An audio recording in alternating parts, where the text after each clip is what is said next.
भगवान बुद्ध के बारे में मैथिली शरण गुप्त ने अपने एक कहानी में लिखा है कि जब उनके मन में ये विचार आने लगे संन्यास को लेकर, वो आना स्वाभाविक था, क्योंकि बचपन में ही किसी ने कुंडली देखकर कहा था कि ये सन्यासी बनेगा।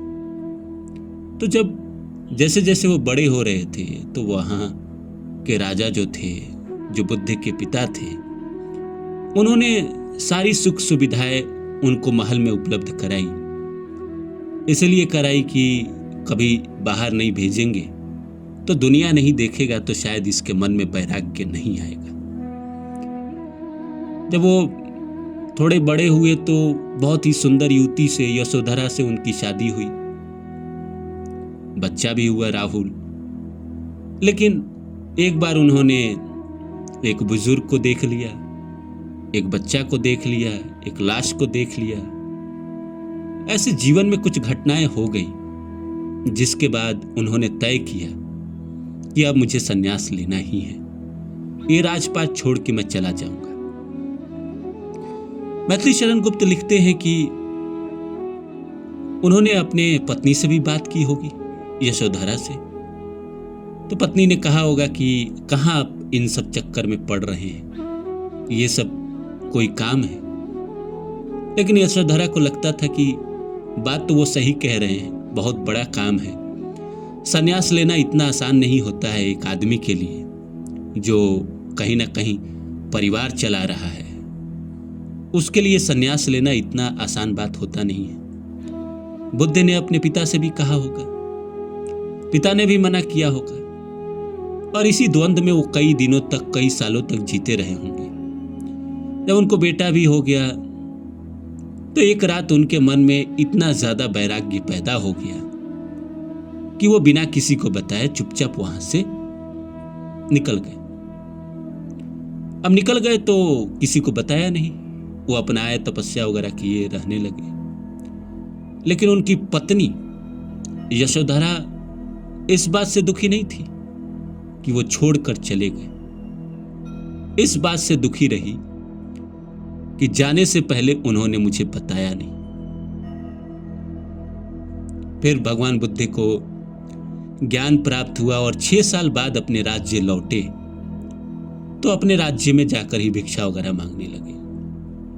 अब कहने को तो राजा के पुत्र थे, और जिस राज्य में भिक्षा मांग रहे हैं ये उन्हीं का राज्य है। लोगों ने खबर भिजवाया कि भाई आप ये क्या कर रहे हैं। उन्होंने कहा कि मैं ऐसे ही जीता हूं, मांग के ही खाता हूं।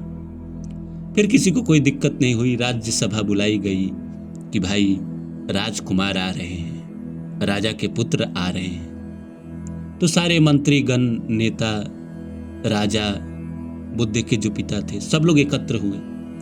लेकिन यशोधरा नहीं आई। इस बात का कि वो बिना बताए मुझे गए थे, तो अगर उनको मिलना है तो मुझे आकर मिले। इंसान अपने अतीत को छोड़ नहीं पाता है। कहने को तो यशोधरा बुद्ध की पत्नी, इतने बड़े ज्ञानी पुरुष की पत्नी, लेकिन वो अपने अतीत को छोड़ नहीं पा रही थी, जिसकी वजह से वो राज्य में, सभा में सबके सामने बुद्ध से मिलने नहीं आई। बुद्ध सबसे मिले। मिलने के बाद बुद्ध इतने ज्ञान को प्राप्त हो चुके थे कि उन्होंने पत्नी से भी मुलाकात की। पत्नी से भी जाकर उन्होंने, ऐसा थोड़ी था कि कहा होगा कि सॉरी मैं चला गया, मुझसे रहा नहीं गया। पत्नी से भी जाकर कहा भिक्षाम देहि। तो पत्नी ने सारे जो पीछे के जो उनके क्रोध थे तुरंत उतार कर फेंक दिया, और अपने बच्चे का, जो बुद्ध जब चले होंगे तो 1 साल के थे, राहुल जो था 1 साल का था, जब बुद्ध लौटे होंगे तो 7 साल के, 7 साढ़े 7 साल के करीब रहा होगा। तुरंत अपना बेटे का हाथ पकड़ा और बुद्ध के हाथों में थमा दिया, और पीछे के जो भी प्रॉब्लम थे, पीछे के जो भी उनके गुस्सा थे, वो सब वो भूल गए। तो बात यही है कि जो बीत गया उस पर क्यों दुख करना। यशोधरा ने 6 साल किया दुख, क्या पाया उसने? कुछ नहीं पाया। आप भी तो कर रहे हैं। जो बीत गया, जो आपको नहीं मिला, आप भी तो कहते हैं कि मैं यहां पहुंच सकता था, यहां जा सकता था, अगर ऐसा मौका मिला होता तो। अब नहीं मिला तो उसको आप बदल नहीं सकते। जो बीत गई सो बात गई। और जो है उस पर अहंकार क्यों? जो आप आज हैं, चाहे आपके पास कुछ जमीन हो, धन हो, पद हो, सुंदर बीबी हो, बच्चे हो, और बाकियों के पास नहीं है, तो उस पर अहंकार कैसा? किस बात का अहंकार? आज जो आपका है क्या हमेशा आपका रहेगा? एक फकीर एक राजा के दरबार में आया और दूर से ही कहा कि मैं देख रहा हूं कि कल यहां कोई और था, आज यहां कोई और है, कल कोई और होगा। राजा को बड़ा गुस्सा आया। राजा ने बुलाकर कहा कि क्यों, तुम ये क्या कह रहे हो? बोला, राजा मैं पिछली बार जब आया था तो कोई और था, अगली बार जब आऊंगा तो कोई और आएगा, कोई और रहेगा। इसलिए घमंड मत करो। आज तुम हो, कल नहीं रहोगे। तो इंसान आज है, कल नहीं रहेगा, तो अहंकार भी किस बात का? हमारे पास जो है उसका अहंकार क्या करना, और जो आने वाला है उसका मोह क्यों करना? भविष्य में ऐसा हो जाता तो वैसा हो जाएगा, मैं स्टार बन जाऊं, मैं अमीर बन जाऊं, मैं करोड़पति बन जाऊं, उसका प्यार मुझे मिल जाए। ये सब ख्याली पुलाव ही है। क्या होगा भविष्य की गोद में, क्या छिपा है, कोई नहीं जानता। तो हमें उस बात को लेकर भी मोह क्यों है?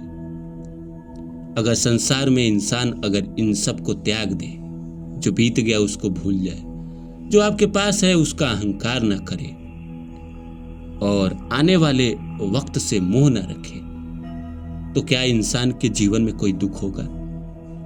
नहीं होगा ना। इंसान अपना जीवन अच्छे से जिएगा।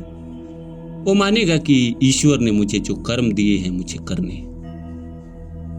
कोई अगर उसकी जिंदगी से चला जाएगा तो भी अफसोस नहीं करेगा। वो समझेगा कि जितने दिन का रिश्ता मेरा था, जितने दिन का प्रारब्ध था, अब वो इस इंसान के प्रति खत्म हो गया, तब मुझे क्या मोह करना और उसके लिए क्या अफसोस करना। जो है ये मानना कि परमात्मा की कृपा हुई है तो आज आपके पास कुछ है, तो उसमें आपका क्या योगदान किया आप अहंकार करो? वो तो परमात्मा का है, परमात्मा ने दिया है आपको। और आने वाले के लिए, आने वाले भविष्य में क्या मिलेगा क्या नहीं मिलेगा, उसका अभी से ख्याल करना, अभी से उसके बारे में सोचना, अभी से उसके बारे में मोह करना, ये सब व्यर्थ ही है।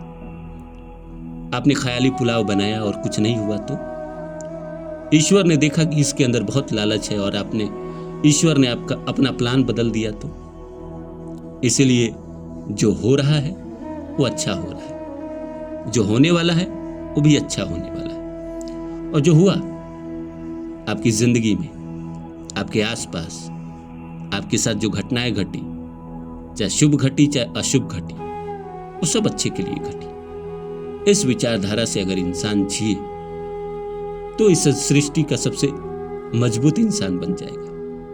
उम्मीद करता हूं मेरी बातें आप लोग को अच्छी लगी होगी।